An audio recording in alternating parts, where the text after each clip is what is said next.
Bismillahirrahmanirrahim. Sebelum saya mengambil sumpah, saya akan bertanya kepada saudara, apakah saudara bersedia diambil sumpah? Menurut agama apa? Selanjutnya saya perlu memperingatkan bahwa sumpah yang akan saudara ucapkan ini adalah mengandung tanggung jawab terhadap bangsa dan negara Republik Indonesia, tanggung jawab memelihara dan menyelamatkan Pancasila dan Undang-Undang Dasar tahun 1945, serta bertanggung jawab terhadap kesejahteraan rakyat. Sumpah yang saudara ucapkan ini di samping disaksikan oleh semua pihak yang hadir sekarang, juga penting untuk disadari bahwa sumpah disaksikan pula oleh Allah Subhanahu wa Ta'ala, Tuhan yang Maha Esa, karena Tuhan itu Maha mendengar dan Maha mengetahui. Ya, ikuti kata-kata saya. Untuk yang beragama Islam, demi Allah saya bersumpah.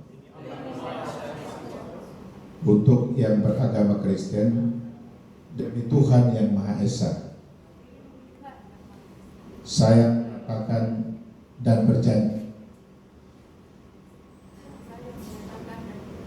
dengan sungguh-sungguh untuk semuanya bahwa saya akan setia dan taat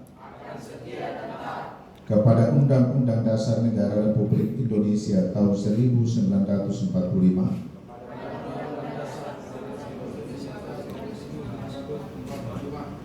serta akan menjalankan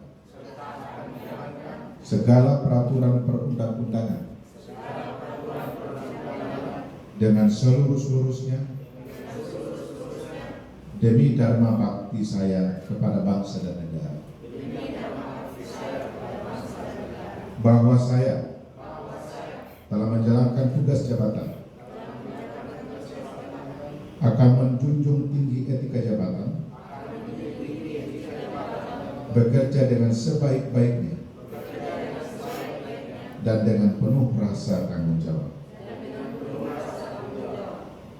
bahwa saya akan menjaga integritas, tidak menyalahgunakan kewenangan, serta menghindarkan diri dari perbuatan tercela.